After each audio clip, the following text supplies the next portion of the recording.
d'abord pour cette présentation. Alors, entendu, c'est un défi parce que maintenant, il faut que je sois à la hauteur des compliments que vous m'avez adressés.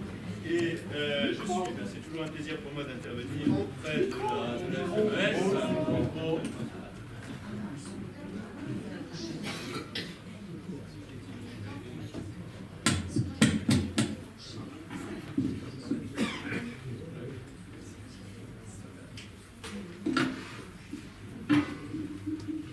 Vous m'entendez maintenant? Bon. Silence. Il est allumé. Donc, j'interviens toujours avec plaisir auprès de la... Ça, c'est partie des aléas du métier. Et comme je ne suis pas chanteur, ce ne sera pas très grave. Bon, donc, j'interviens toujours avec plaisir auprès de la FMS, avec laquelle je travaille soit pour ce genre de conférences ouvertes au plus grand nombre, soit pour les stagiaires des différentes sessions depuis maintenant un certain nombre d'années. Je vais donc vous parler de cette question à la demande donc, de l'Institut. Parce que nous avons eu en 2011 une intervention en Libye, en 2012 nous avons été contraints de renforcer notre dispositif au Sahel, puis d'intervenir d'abord au Mali, au nord du Mali, en 2013, et entre 2013 et 2014, eh bien, cette guerre du Mali est devenue une guerre du Sahel, ce qu'elle est encore aujourd'hui avec l'opération Barkhane.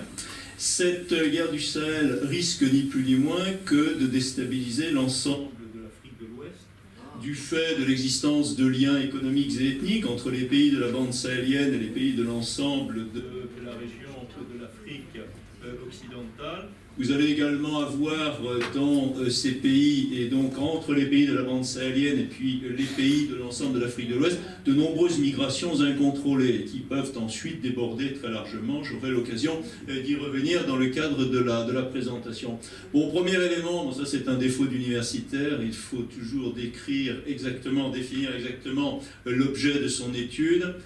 Vous avez tous entendu parler du Sahel au sens géographique du terme. C'est donc une bande qui se trouve au sud du Sahara et qui prend en écharpe donc l'ensemble de l'Afrique depuis la côte atlantique jusqu'à la mer Rouge. Bon, approximativement 3 millions de kilomètres carrés, le Sahara couvrant lui 8 millions de kilomètres carrés, pour vous donner une idée des superficies dont nous parlons et dans lesquels se déroulent donc les événements que nous allons tenter d'analyser. Bon, pour ma part, je vais restreindre mon propos à ce que j'ai qualifié de Sahel géopolitique, c'est-à-dire celui du groupe des 5 États qui sont aujourd'hui engagés aux côtés de la France et de la communauté internationale dans la lutte contre le salafisme djihadiste. Ce qu'on appelle donc le G5 Sahel. Donc là, ce sont les 5 pays. Alors la devise est très révélatrice, j'y reviendrai plus tard, mais elle est très révélatrice de l'objectif, ou plutôt du double objectif poursuivi par les États membres du G5 et que nous tentons de les aider à atteindre. Il s'agit à la fois d'assurer la sécurité, donc ça c'est pour le volet militaire, et d'assurer également un développement économique et social pour améliorer les conditions de vie des populations, et notamment de celles qui sont les plus sensibles à la propagande djihadiste. Pour donc tenter de répondre à la question, donc en quoi le Sahel est-il un enjeu international, je vous propose de procéder par étapes, 3 étapes en l'occurrence. Tout d'abord, présenter le Sahel et développer ce que disait tout à l'heure la présentatrice. Nous allons voir que nous sommes en présence d'une zone très défavorisée, donc donner quelques éléments de repère pour mesurer ce caractère défavorisé. De ce caractère très défavorisé découle, deuxième temps, la caractéristique principale de la région aujourd'hui. Il s'agit d'une région très dangereuse. Donc nous essaierons de voir quels sont les facteurs de danger, internes, externes, et donc ceux qui peuvent nous impacter. Et enfin, troisième temps, et c'est là que nous aborderons la globalité du problème, c'est une zone d'incertitude, aussi bien pour les États voisins que pour le reste du monde. Seulement, sans avoir établi le diagnostic avant, il est difficile de démontrer le caractère international de l'enjeu Sahel. Donc commençons par les caractéristiques de cette région. C'est une des régions les plus pauvres du monde. Bon, premier facteur qui rend la vie difficile, voire dans certains cas impossible, l'aridité du climat. Vous êtes dans une zone donc, qui est juste au sud du Sahara. Le Sahara, désert absolu, climat aride entre 0 et 150 mm d'eau par an. Mais c'est une moyenne, il peut y avoir moins ou plus selon les années. Dans cette zone semi-aride qui est le Sahel, nous enregistrons entre 150 et 600 mm d'eau par an. Mais là encore, il s'agit d'une moyenne. Certaines années, il peut tomber un petit peu plus, mais certaines années, il peut tomber moins. Si la pluie est insuffisante sur une année, les populations sont adaptées à ce genre d'aléas et elles ont les capacités de survivre. 2 années de sécheresse consécutives constituent le maximum que puissent supporter les populations locales qui vivent pourtant des conditions très, très difficiles. Au-delà de 2 années, c'est une crise, en général ça commence par une crise alimentaire. Donc ça c'est un premier élément, l'irrégularité du climat, qui fait que si nous avons une moyenne que nous pouvons citer dans nos livres de géographie, dans la réalité, les populations vont subir des variations considérables d'une année ou d'une décennie sur l'autre. Ajoutons qu'il y a aussi une irrégularité annuelle, puisque vous avez une saison sèche, très longue, et une saison humide, très courte. Donc ça, c'est le deuxième facteur qui vient compliquer l'existence des populations. Donc c'est un ensemble climatique qui est extrêmement peu propice aux activités et qui induit un mode de vie nomade ou semi-nomade. Aucune population en dehors des oasis, mais sont assez rares dans la région qui nous intéresse, en dehors des oasis, aucune population ne peut vivre en stabilité complète. Deuxième problème qui se pose aux pays de la région du G5 Sahel, sur 5 États du G5, 4 sont enclavés, c'est-à-dire n'ont aucun accès direct à la mer. Cela veut dire complètement qu'ils sont coupés du reste du monde, sauf à compter sur 1. La bonne volonté de leurs voisins, ce qui n'est pas forcément acquis, 2. Sur la stabilité de leurs voisins. Car vous pouvez avoir un voisin disposant d'une côte qui soit prêt à vous laisser accéder à son port, etc., pour vos exportations et vos importations, mais ce voisin peut être, à un moment ou à un autre, lui-même soumis à l'instabilité. Ça a été le cas lorsque la Côte d'Ivoire a basculé dans la guerre civile. La guerre civile a quand même duré 10 ans en Côte d'Ivoire. Pendant toute cette période, le Mali a été coupé de son débouché naturel, qui était le port d'Abidjan. Il a donc fallu réorienter l'ensemble des échanges extérieurs du Mali, même s'ils ne sont pas très massifs, vers le port de Dakar, en passant par des routes, des parcours qui avaient été complètement abandonnées, qui étaient en très mauvais état, voire qui n'étaient plus praticables. Vous savez, quand on parle de l'enclavement, ce sont 2 éléments. Alors que pendant une longue période de l'histoire, donc avant la grande navigation maritime du XVe siècle, qui démarre au XVe siècle avec les voyages de grande découverte, cette région était une région carrefour. Car les principales routes qui traversaient l'Afrique, du nord au sud, de l'est à l'ouest, étaient des routes terrestres et elles frôlaient la région équatoriale de l'Afrique, elles longeaient le Sahel. Donc le Sahel se trouvait en position de communication, de croisement d'axes de communication est-ouest et nord-sud. Donc il y a eu pendant une période des constructions étatiques, États, proto-États, extrêmement riches et extrêmement puissants dans cette région, notamment un empire du Mali, un empire du Ghana, qui ont joué un rôle important dans l'équivalent de notre Moyen-Âge occidental. Ces pays sont également défavorisés en termes de matières premières. Pour la plupart d'entre eux, ils sont dépourvus de matières premières ou lorsqu'ils en sont pourvus, ils n'ont pas les moyens d'exploiter ces matières premières dans des conditions économiquement rentables. Disposer de gisements de matières premières est une chose, pouvoir les exploiter dans des conditions économiquement rentables est une autre chose. Et l'enclavement joue un rôle important justement dans ce caractère, dans cette impossibilité d'exploiter dans des conditions économiquement rentables les matières premières disponibles. 2 exceptions néanmoins, la Mauritanie qui dispose d'importants gisements d'un fer de très bonne qualité, donc qui dispose grâce à cette production, c'est une production qui est très minime, ils sont à 18 millions de tonnes au dernier pointage, ça représente 1,5% de la production mondiale de fer. Donc ce n'est pas un revenu extraordinaire qui permettrait à la Mauritanie de faire des folies, enfin ça permet quand même à la Mauritanie de disposer d'un revenu modeste. Le Tchad également a mis en exploitation depuis les années 2010 son pétrole. et il est aujourd'hui à 6 millions de tonnes de production, avec une production qui représente 0,12% de la production mondiale. Donc là encore, nous ne sommes pas en présence d'un pactole sur lequel pourraient s'appuyer ces pays, mais compte tenu de leur très haut degré de pauvreté, ces ressources tirées des matières premières constituent un complément de revenu qui est loin d'être négligeable. L'inconvénient, c'est que dans les deux cas de figure, les revenus de ces matières premières sont mal redistribués. Et bien entendu, là, nous rejoignons les problématiques de mauvaise gouvernance. D'autre part, dès qu'une matière première permet d'alimenter en partie les finances d'un État, cet État est encouragé à s'inscrire dans une économie de rente, c'est-à-dire à vivre du revenu de ces matières premières sans chercher à développer ou à moderniser d'autres activités économiques. Et bien entendu, cela contribue encore à enfoncer ces pays dans le sous-développement.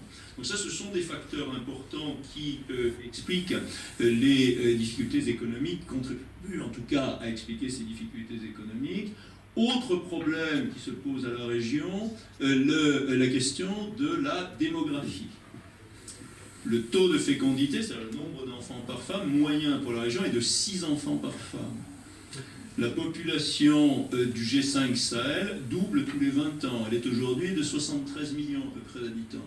C'est-à-dire que dans 20 ans, vous en aurez 140, et dans 40 ans, vous en aurez 280 millions à peu près. Bon, et là, les géniteurs sont déjà nés, donc nous ne pourrons modifier cette croissance démographique qu'à la marge. Seules des politiques de contrôle de naissance, etc., sur le long terme, pourraient permettre de ralentir le phénomène. Donc les problèmes qui se posent à l'échelle de 70 millions d'habitants vont se poser dans 20 ans à l'échelle de près de 150 millions d'habitants et dans 40 ans de près de 300 millions d'habitants.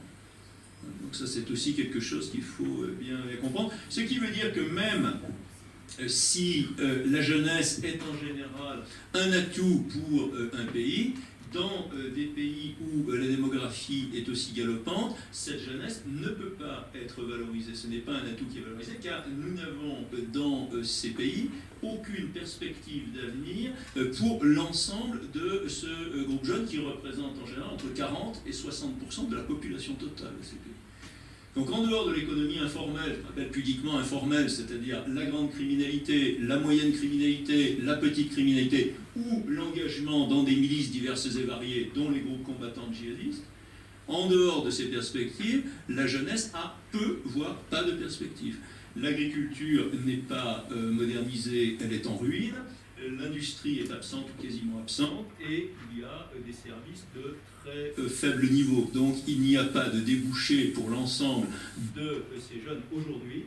Donc imaginez ce qui va se passer dans 20 ans et ce qui va se passer dans 40 ans.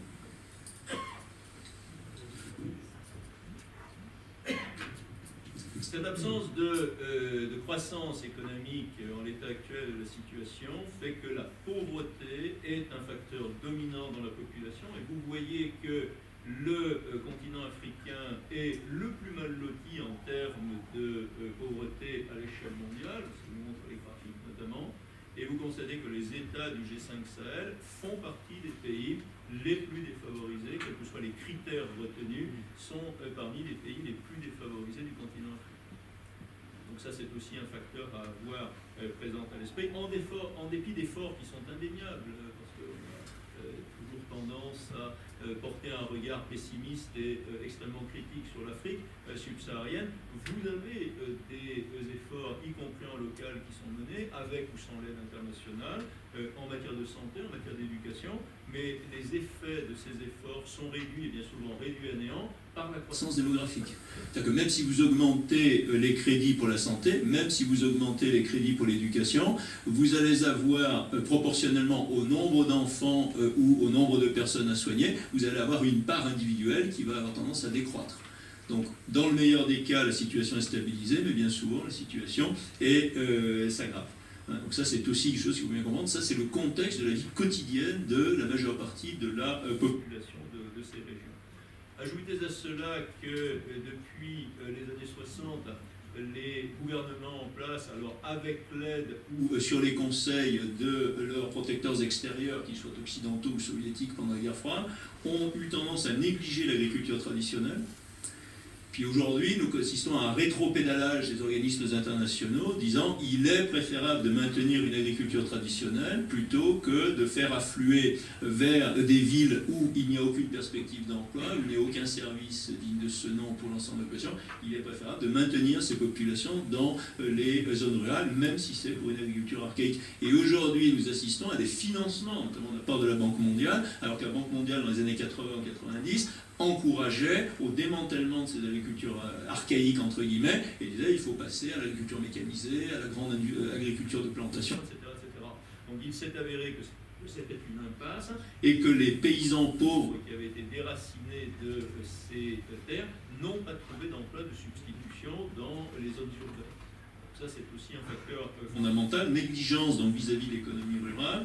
Et en l'état actuel des choses, l'Afrique aurait des perspectives d'intégration dans l'économie mondiale, mais la plupart des experts sérieux, notamment ceux des ONG, sont d'accord pour dire que cette intégration dans l'économie mondialisée ne peut se faire que si l'Afrique subsaharienne, et notamment l'Afrique francophone, réduit ses coûts de main-d'œuvre. Ça peut paraître paradoxal dans des pays pauvres, dans des pays où il y a un taux de chômage considérable, qu'on parle de diminution des coûts de main-d'œuvre. Il faut savoir que les coûts de la main-d'œuvre sont alignés sur les salaires de la fonction publique et que les salaires de la fonction publique dans ces pays d'Afrique subsaharienne sont disproportionnés par rapport aux revenus moyens de ces pays. Et que la plupart du temps, eh bien, les salaires sont alignés ou tentent de s'aligner, notamment par le biais de l'action des partis politiques, des syndicats, etc., et essayent de s'aligner sur les traitements de la fonction publique. Et là, les pays africains perdent toute compétitivité sur le marché mondial, en termes de comparaison des coûts de la main-d'œuvre, qui est à peu près le seul avantage sur lequel ils pourraient jouer. Donc on commence à avoir cette prise de conscience, et aujourd'hui un certain nombre d'ONG incitent les gouvernements africains à modifier leur législation sociale, leur mode de rémunération, pour essayer de jouer sur la compétitivité des bas coûts de main-d'œuvre. Alors, c'est une des perspectives. Alors, est-ce que c'est la bonne perspective? Est-ce que c'est la seule? Bon, le débat est bien entendu ouvert, et ce n'est pas à moi de le trancher, mais enfin, bon, sachez qu'aujourd'hui, ça fait partie des pistes qui sont explorées pour essayer de faire démarrer ces économies africaines subsahariennes. Autre élément important, la question de la gouvernance de ces pays. Bon, vous le voyez là, c'est une carte qui est publiée chaque année par l'organisation non gouvernementale qui fait référence en matière de corruption et plus globalement de mauvaise gouvernance. C'est Transparency International. Donc là, c'est la dernière carte parue, donc qui fait le bilan pour l'année 2016. Bon, vous pouvez constater que les pays du Sahel sont des pays qui sont particulièrement mal placés en matière de corruption. Ce qui, bien entendu, n'est qu'un des aspects de la mauvaise gouvernance. Cette mauvaise gouvernance, elle se traduit également par l'incapacité ou l'absence de volonté des gouvernements d'assurer la sécurité sur l'ensemble du territoire et au profit de l'ensemble des composantes de la population. Elle se traduit également par l'injustice, au sens de l'absence de justice la plus élémentaire, et les mécanismes de corruption jouent un rôle non négligeable dedans. Et puis nous avons aussi des pratiques de clientélisme, donc favoriser les membres de son clan, de son ethnie, de sa famille, etc. Cela est dommage puisque dans un certain nombre de pays de l'Afrique subsaharienne et notamment en Afrique de l'Ouest, vous avez des bases administratives, vous avez des bases techniques, c'est-à-dire que vous avez des cadres intermédiaires qui seraient compétents, qui seraient capables de faire bouger les choses si à l'échelon supérieur, ils n'étaient pas bloqués par les mécanismes de corruption et clientélisme. Vous savez, cette vision d'une Afrique qui serait totalement dépourvue de talents, qui serait totalement dépourvue de fonctionnaires, d'ingénieurs, de cadres, de techniciens capables, c'est une vision qu'il convient désormais de changer. Nous avons des cadres supérieurs, donc les cadres dirigeants qui sont en général liés à ces mécanismes de corruption, etc. Mais vous avez des cadres intermédiaires, de jeunes ingénieurs, de jeunes médecins, etc., qui, eux, ont les capacités, la volonté de faire bouger les choses, mais qui sont bloqués par ces mécanismes de corruption et de népotisme qui sont entretenus par la couche dirigeante, qui est déjà une couche très mince, mais une couche qui a verrouillé la totalité de la gouvernance de ces pays. Alors ça, c'est un problème fondamental. L'Afrique subsaharienne dans son ensemble, et celle du Sahel en particulier, ne peut sortir de cette ornière tant qu'elle n'aura pas construit un État impartial. car un État où les gens seront à des postes non pas par les mécanismes de la corruption, du clientélisme, etc., mais le seront par la reconnaissance de leurs compétences. Et ça, c'est vraiment le défi de la génération africaine qui arrive aux affaires aujourd'hui. Alors ça, c'est plus facile à dire qu'à faire. Bon, là, je vous envoie, il y a assez régulièrement des articles dans le supplément Afrique du Monde, dans l'hebdomadaire Jeune Afrique, où justement, nous commençons à voir, dans les rubriques économie, technologie, etc., l'émergence de ces jeunes talents africains. L'inconvénient, c'est que ces jeunes talents sont bloqués par les mécanismes, les lourdeurs, les pesanteurs et le contrôle par les couches dirigeantes corrompues de l'ensemble du système. Ce qui fait que, sur le plan politique, eh bien, les pays d'Afrique subsaharienne en général, et en particulier les États membres du G5 Sahel, sont certes sur la voie de la démocratie, mais la démocratie est en chantier. Bon, en général, une bonne caricature vaut mieux qu'un long discours. Bon, là, cet extrait de la presse d'opposition tchadienne au moment, donc, du procès d'Hissène Habré. Bon, je vous laisse lire, et vous comprendrez, ça résume à peu près la totalité de cette situation bloquée que nous rencontrons en Afrique.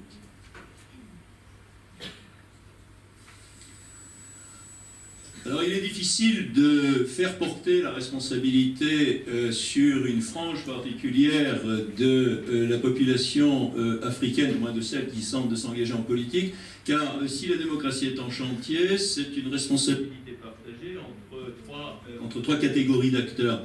Première catégorie, bien, la faction ou les factions qui sont au pouvoir et qui cherchent bien entendu à y rester. Bon, c'est ce que nous montre la caricature. C'est en général l'image que nous avons et que nous conservons. Elle serait réductrice car dans la réalité, nous avons deux autres éléments qui rentrent en ligne de compte. Vous avez les factions réclamant le pouvoir.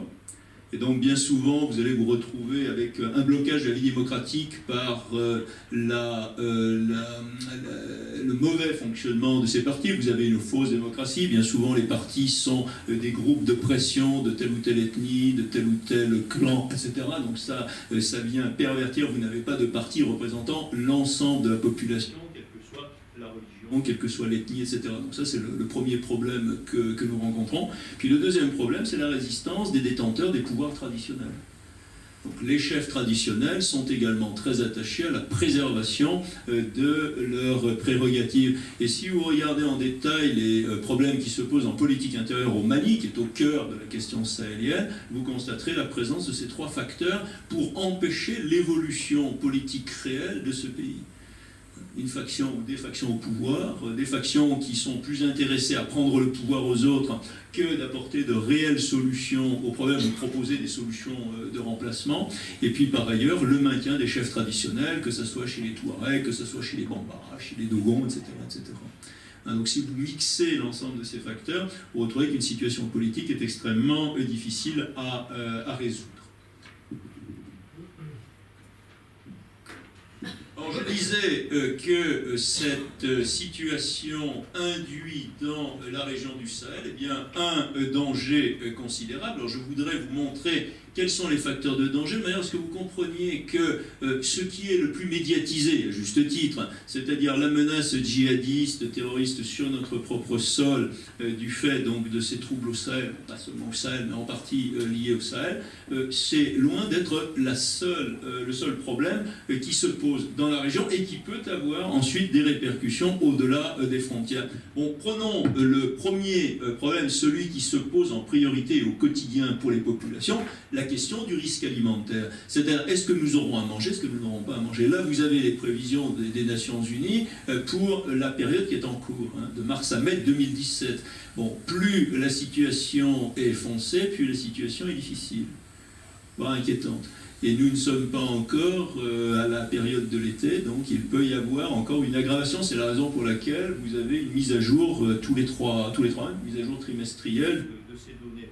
Bon, ça veut dire quoi? Ça veut dire que vous allez avoir des populations qui vont se trouver dans des situations extrêmement difficiles pour assurer leur survie biologique au quotidien. Ça va être le premier facteur de dangerosité, car cela peut être source de problèmes locaux, cela peut être source de problèmes régionaux, avec des migrations liées aux problèmes alimentaires, et ça peut être source de problèmes internationaux, car une partie de ces migrants ne trouvant pas à se nourrir ou ne trouvant pas pas à s'employer dans la région peuvent être tentés de rejoindre le flux des migrants transnationaux et ceux qui peuvent arriver jusque sur nos territoires. Et à ce moment-là, ça devient un enjeu international.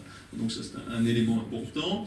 Le risque sanitaire, l'encadrement sanitaire de ces régions et des populations, même si je l'ai dit, il est loin d'être aussi mauvais qu'on peut le penser, il est limité par cette croissance démographique pratiquement exponentielle, et il est limité aussi par les moyens économiques extrêmement faibles dont disposent ces pays. Donc il y a un risque sanitaire, des organismes internationaux officiels ainsi que des organisations non gouvernementales essayent d'aider ces populations à lutter contre les différentes maladies que l'on peut rencontrer. Et vous avez, bon, j'ai mis quelques cartes en dessous, vous avez donc les institutions liées à l'OMS qui publient régulièrement des cartes sur l'état sanitaire de ces populations en montrant quelles sont les épidémies qui sont en cours à l'instant T. Elles sont là à l'état endémique et de temps à autre, eh bien, elles ont une résurgence, et c'est ce qui illustre ces cartes que j'ai récupérées la semaine dernière. Ça peut varier, bien entendu,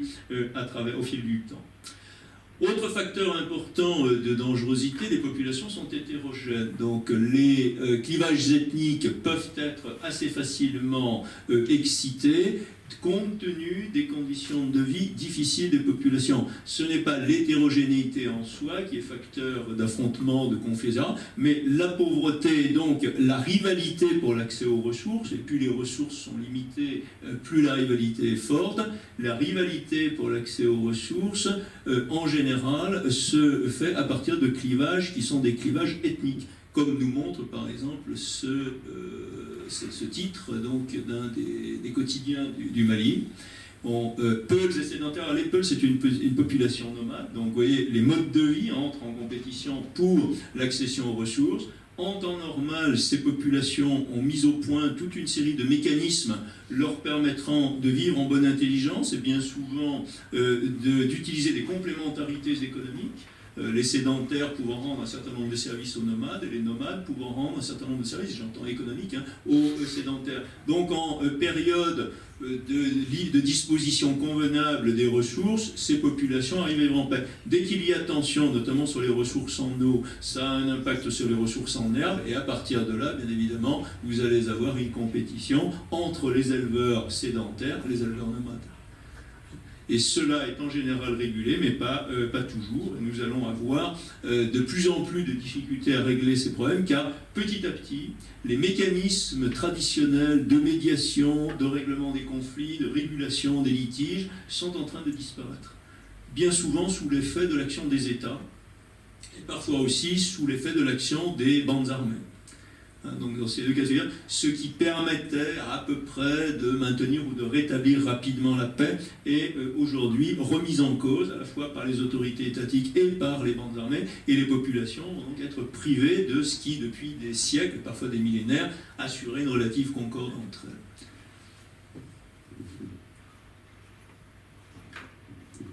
elles. La pauvreté entraîne une défaillance des moyens de sécurité. D'autre part, ces pays ne sont pas en général des États de droit matures. Par conséquent, nous assistons à une montée considérable du banditisme. Là, c'est une capture d'écran d'un quotidien burkinabé, donc avec des arrestations. C'est toujours un petit peu... Les articles sont en général assez hauts en couleur, les récits, les descriptions qui en sont faites. Bon, vous voyez quand même que les personnages là disposent d'un arsenal assez hétéroclite. Cet arsenal, il circule pratiquement librement dans toute la bande sahélienne. Et ce qui vient aggraver la létalité à la fois du banditisme, des rivalités entre les différentes composantes de la population, c'est le fait que autrefois ces litiges se réglaient soit en venant aux mains, soit en se battant à coups de bâton, à coups de pierre. Maintenant, on se bat à coups d'armes à feu. Donc le moindre litige entre sédentaires et nomades peut déboucher sur plusieurs morts, là où autrefois on aurait eu un certain nombre de blessés plus ou moins graves, donc on n'aurait pas eu de mort. Donc on parle d'une montée de la létalité liée à cette diffusion. Il y a plusieurs millions d'armes individuelles qui circulent dans le Sahel. Donc cela permet bien entendu à l'ensemble des mauvais larrons de se doter à un coût assez faible de tous les moyens de s'affronter. Autre élément donc important, le Sahel, faute d'une sécurité efficace à ses frontières, est un lieu de passage extrêmement fréquenté par les migrations clandestines. Donc vous voyez là que le maillage couvre l'ensemble de l'Afrique et vous pouvez constater le rôle important